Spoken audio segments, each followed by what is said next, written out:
Chers téléspectateurs de Alléluia Communauté TV, soyez bénis dans le nom suprême de Jésus. Aujourd'hui, tous ensemble, nous allons regarder une vidéo. Nous allons regarder la vidéo à l'écran. Regardez.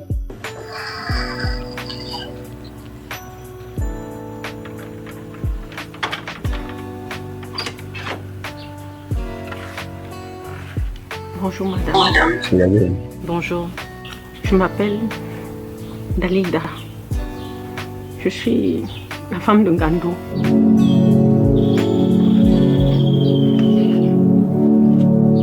Oui. Qu'est-ce que je peux faire pour vous? Je suis venue vous supplier. Je suis venue vous supplier. Je suis venue vous demander pardon. Si vous voulez, je me mets à genoux. Laissez mon mari tranquille. Laissez votre mari tranquille. Je n'ai pas pris votre mari. Je sais que vous sortez avec lui. Oui, mais c'est lui qui m'a draguée. Je sais. Je vous demande en tant que femme, laissez-le tranquille. Faites-le pour les enfants. Vous savez quoi? Si votre mari a commencé à regarder dehors, c'est parce que vous ne lui avez pas donné ce dont il avait besoin. Donc au lieu de venir ici pleurer chez moi, allez plutôt prendre soin de lui chez vous. Hein? Le problème, c'est que je ne sais pas. Je ne sais pas ce qu'il me reproche exactement. Il ne veut plus rien entendre.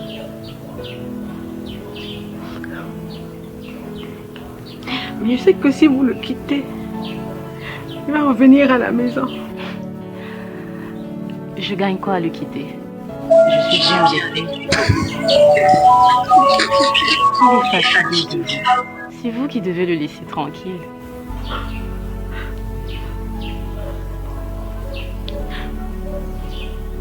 Vous devriez avoir honte. Vous avez volé mon mari. Je suis en train de vous supplier. Ngando n'est pas une chaise ou un stylo qu'on va voler.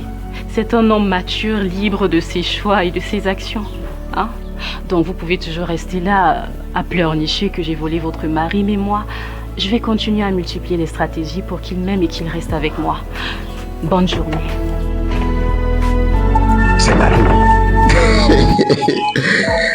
Ok, vous avez regardé la vidéo avec moi.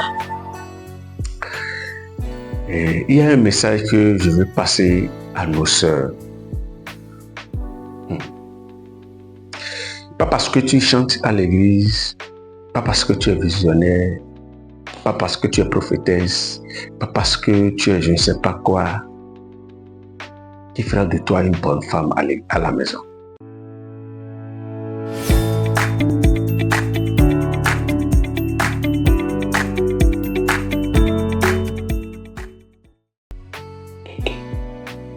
Une bonne femme, c'est celle-là qui a les caractéristiques dont la Bible a recommandé.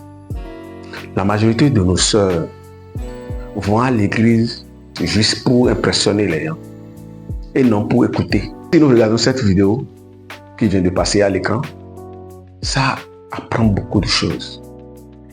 Jusqu'à ce qu'une femme mariée sorte de sa maison pour aller chez la Tisa en lui disant de pouvoir laisser son mari. C'est fort. Nos sœurs aujourd'hui n'ont plus l'intention d'être soumises. Il y a une chose que nous devons rappeler d'abord en premier. Lorsque Dieu a créé toutes choses et en voulant faire l'homme à sa ressemblance, il a dit faisons l'homme à notre ressemblance. Il a d'abord utilisé l'humilité, malgré qu'il est le Père suprême. Il a formé l'homme à sa ressemblance. Mais pour faire la femme, il a fait dormir d'abord l'homme. Pourquoi? Pourquoi, en voulant créer la femme, il n'a pas fait les mêmes procédures qu'il avait fait avant là? Il n'a pas fait pour pouvoir former la femme. Parce qu'il sait que la femme sera utile pour l'homme. Et les deux seront utiles pour lui, le Dieu, le Père suprême, le Créateur. Et l'objectif de Dieu, ce n'est pas pour rabaisser la femme. Ce n'est pas que la femme n'a pas sa place ou bien ne vaut rien. Non. Mais aujourd'hui, à force de constater que nos sœurs ne donnent pas de bons exemples, la Bible a dit dans le livre d'Éphésiens, femmes, soyez soumises à vos maris, comme l'Église est soumise à Christ. Permettez-moi et excusez-moi ce langage. Les plus impolis aujourd'hui, c'est les femmes chrétiennes. Les plus insoumises aujourd'hui dans la société, c'est les femmes chrétiennes. Et si nous allons faire une juste comparaison, malgré que nos soeurs écoutent la Bible et lisent eux-mêmes les histoires de Sarah, les histoires d'Élisabeth, les histoires de Maman Marie et tout, ça passe à l'oreille. Et je me demande, quel monde nous voulons laisser? Tu as choisi ton homme et c'est toi-même qui l'as choisi, que c'est lui je veux. A priori, qu'est-ce que tu dois faire? Tu dois l'analyser. C'est qui celui qui est en face de moi? Qu'est-ce qu'il aime? Automatiquement, que tu es à côté de lui et tu es sa femme, tu deviens automatiquement sa maman. Tu deviens automatiquement sa sœur. Lui-même, en personne qui est l'homme, devient automatiquement ton papa. Il devient automatiquement ton frère. Et vous devez être confidents l'un à l'autre. Et la première personne qui doit utiliser l'humilité ou bien être soumise, c'est toi la femme. Les hommes ont un instinct d'orgueil. Mais pour être une femme, parce que si nous lisons bien la Bible, dans le livre de Genèse, Sarah a appelé Abraham, mon Seigneur. Et elle est soumise. Aucun homme ne va jamais chasser une femme soumise, respectueuse.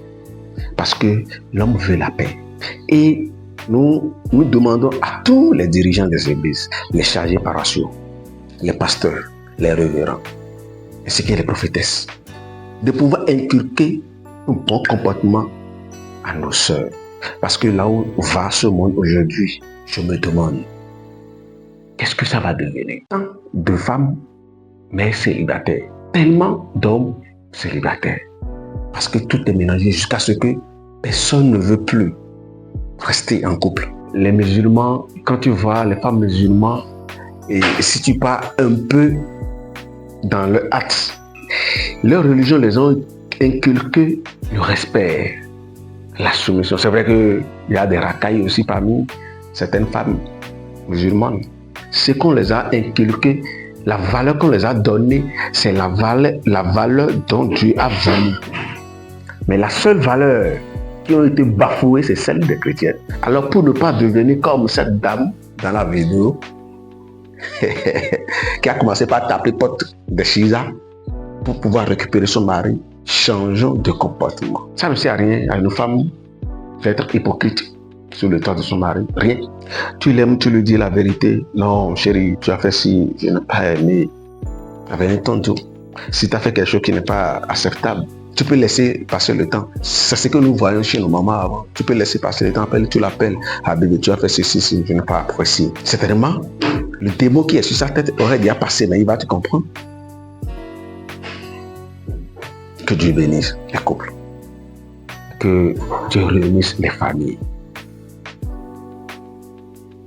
Cherchez à savoir la personne avec qui vous vivez, qu'est-ce qu'il veut, qu'est-ce qu'il aime, qu'est-ce que Dieu recommande, quelle est ma place dans le foyer, quelle est ma place dans le couple. Et comme ça, le jeu est bien joué. Que Dieu le bénisse. Toujours Alléluia Communauté TV. Un peuple, une mission. Dieu la parole, la vie.